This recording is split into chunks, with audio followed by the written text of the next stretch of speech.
Ne me force pas à recommencer, vieille femme. Elle a giflé une vieille femme. Ce qui s'est passé ensuite a glacé le village. Ne me reprends plus jamais, vieille femme sale. Encore un mot et je te jette par terre. Le silence tomba brutalement sur la place du village. La vieille femme, courbée par l'âge, resta immobile un instant. Ses yeux fatigués se posèrent sur la jeune fille avec une profondeur troublante. Elle ne cria pas, elle ne protesta pas. Elle murmura simplement quelques mots inaudibles, puis regarda la jeune fille s'éloigner, droite, fière, arrogante. Les habitants, figés, venaient d'assister à l'impensable. Une jeune fille venait de frapper une ancienne sans aucune raison. Cette jeune fille s'appelait Naïra. Naïra vivait avec ses parents pauvres, non loin du sanctuaire ancestral du village. Depuis toujours, elle était connue pour une chose, son insolence.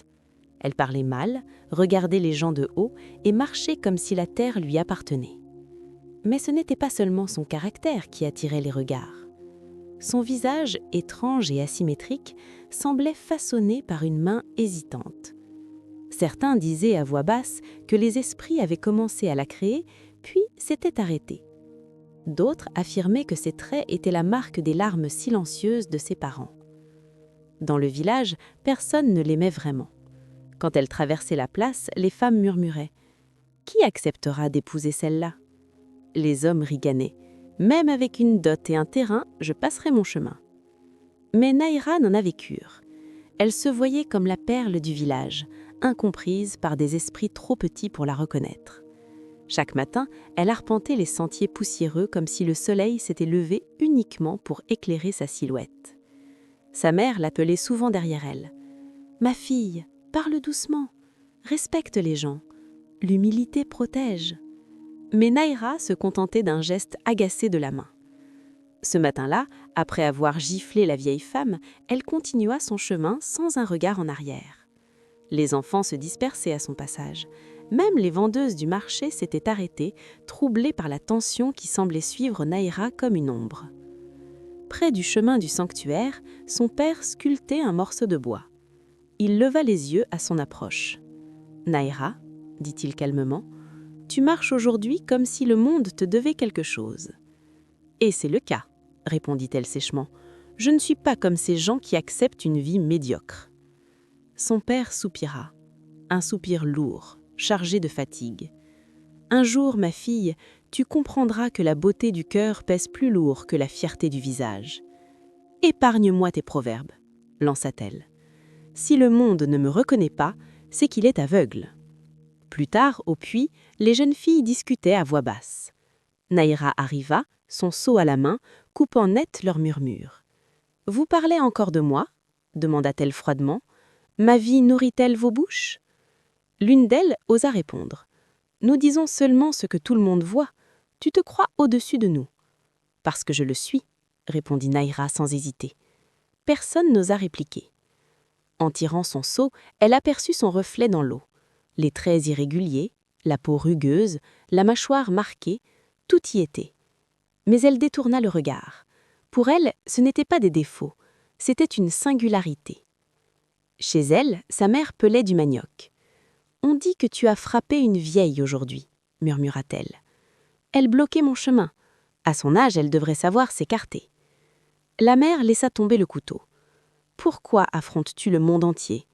La paix m'est-elle pas possible? » « Qu'ils apprennent à m'accepter, » répondit Naïra froidement. « Je ne me plierai à personne. » La nuit tomba, mais les murmures continuaient. Sous le grand baobab, les hommes plaisantaient. Sa langue est plus tranchante qu'un couteau, et son cœur plus clois que la pierre. Naïra passa près d'eux, la tête haute.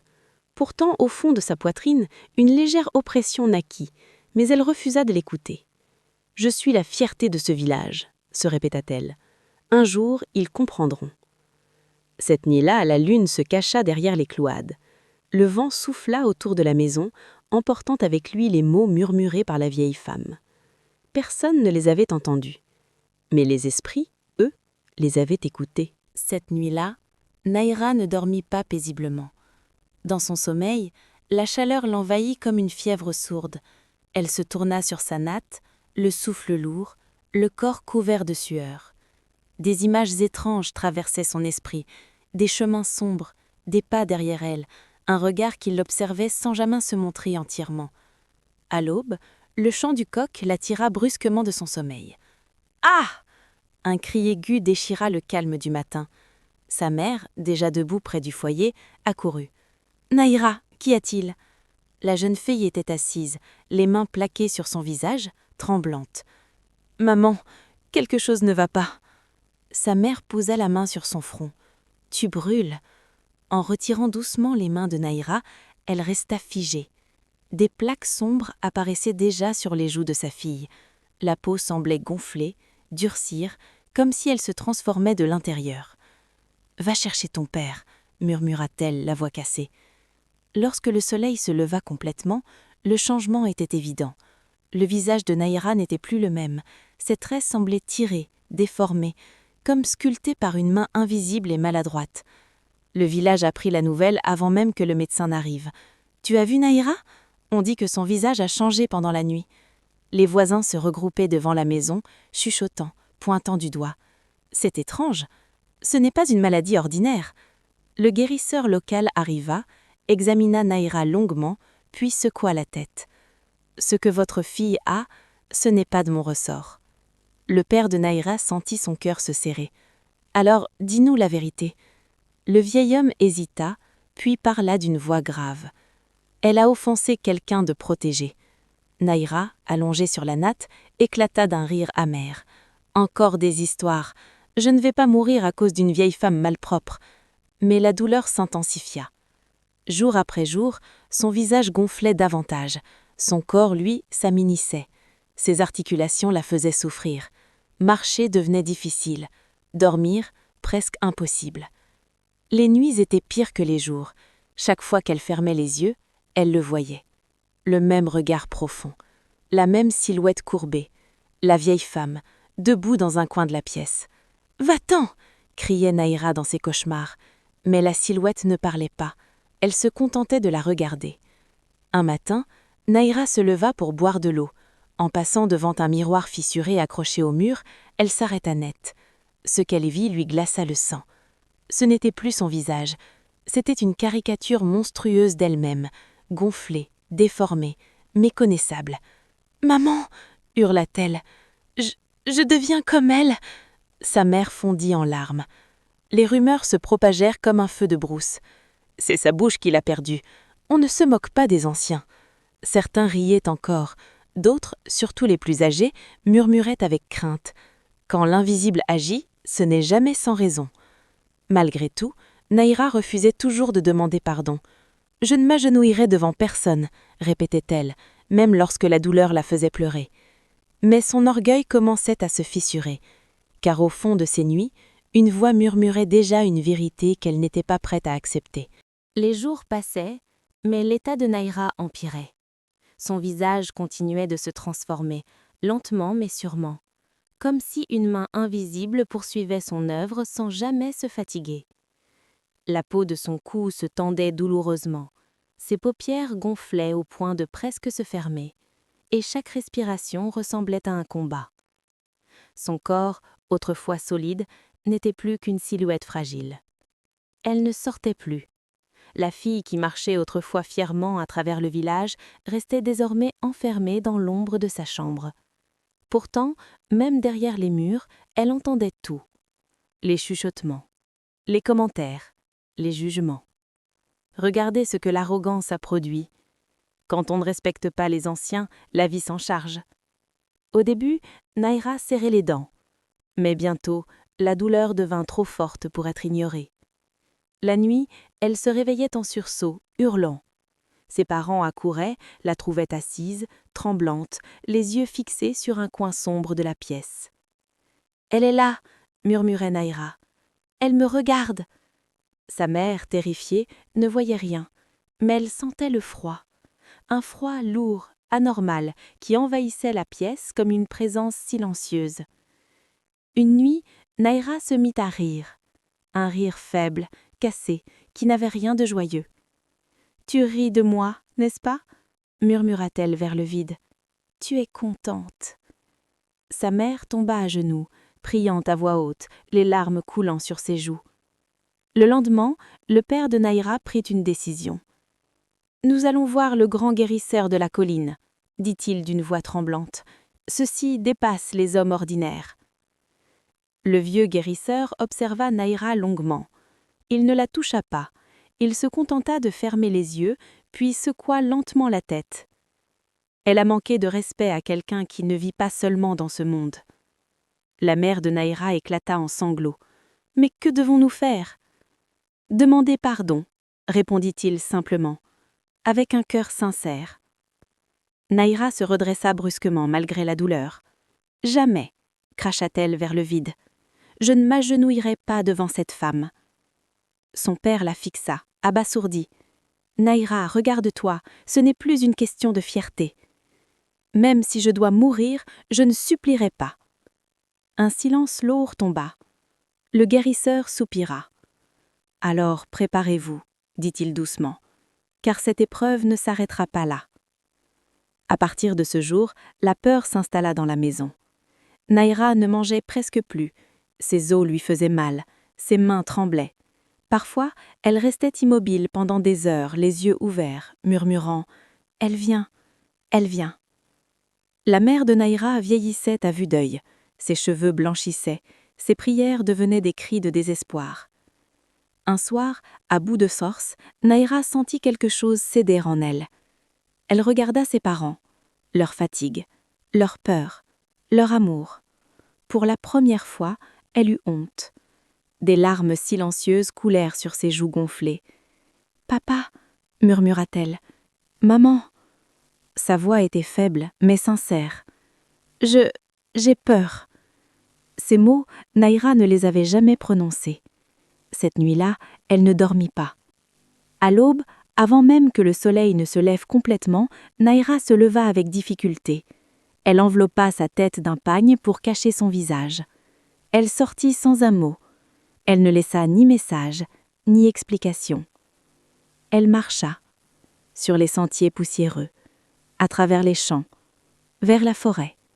Chaque pas lui arrachait une grimace de douleur, mais elle continuait, car pour la première fois de sa vie, Naïra marchait sans orgueil.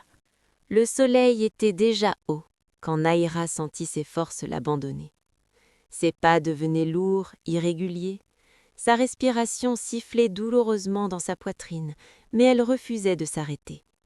Chaque pas était une prière silencieuse, chaque souffle une lutte contre elle-même. Après de longues heures de marche, elle aperçut enfin une petite hutte faite de terre et de feuilles de palmier. Une fine fumée s'élevait du toit, se fondant dans l'air brûlant. Devant la hutte, assise sur un tabouret bas, se trouvait la vieille femme. Elle broyait lentement des feuilles dans un mortier, son geste calme, régulier, comme si le temps lui obéissait. Le cœur de Naïra se mit à battre violemment. Ses jambes tremblaient. Elle s'approcha encore de quelques pas, puis s'effondra à genoux. Le silence était total. « Mère, » murmura-t-elle d'une voix brisée, « pardonne-moi. » La vieille femme ne leva pas immédiatement les yeux.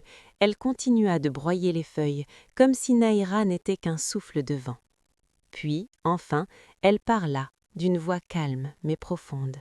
« La fierté t'a rendu aveugle, mon enfant, et la douleur t'a appris à voir. » Naïra baissa la tête. Les larmes coulaient sans retenue, mouillant la terre sous elle. « J'ai été mauvaise, arrogante, cruelle. J'ai méprisé ceux qui méritaient le respect. J'ai blessé sans raison. Je suis venue demander pardon, non pour mon visage, mais pour mon cœur. » La vieille femme posa lentement le mortier à côté d'elle et se leva. Elle s'approcha de Naïra et, contre toute attente, posa doucement sa main sur sa tête. « Le pardon n'est pas un médicament, dit-elle, c'est un chemin. » Elle souleva délicatement le menton de Naïra et la regarda droit dans les yeux. « Retourne chez toi, change ta manière de vivre, honore les anciens. Parle avec douceur, aide sans attendre en retour. Quand ton cœur sera guéri, ton corps suivra. Elle ne prononça aucune incantation, elle ne donna aucune plante, elle se contenta de se détourner et de rentrer dans sa hutte. Nahira resta longtemps à genoux, le cœur étrangement léger. Quand elle se releva enfin, quelque chose avait changé. Pas sur son visage, mais en elle. Elle reprit le chemin du village. À son retour, ses parents accoururent, terrifiés et soulagés à la fois. Nahira s'agenouilla devant eux. « Pardonnez-moi », dit-elle simplement. À partir de ce jour, elle ne fut plus la même. Elle saluait les anciens en baissant la tête, elle aidait sa mère sans se plaindre. Elle parlait moins et écoutait davantage. Les jours passèrent, puis les semaines. Lentement, presque imperceptiblement, le gonflement de son visage diminua. Sa peau s'adoucit, sa respiration devint plus libre, son corps retrouva de la force. Les villageois observaient, stupéfaits. « Ce n'est pas la magie », murmuraient certains, « c'est l'humilité. » Un soir, alors que le soleil se couchait dans une lumière dorée, la vieille femme traversa le village. Quand Nahira la vit, elle s'inclina profondément. « Merci », dit-elle simplement. La vieille femme sourit. « Tu as appris. » Et elle continua son chemin, disparaissant comme elle était venue. Nahira resta là, le cœur apaisé. Son visage n'était pas parfait, mais son regard était doux, et son âme enfin en paix. Leçon de vie. L'orgueil élève la voix, mais l'humilité sauve la vie. Le respect n'est pas une faiblesse, c'est une protection. On ne sait jamais qui l'on croise sur son chemin.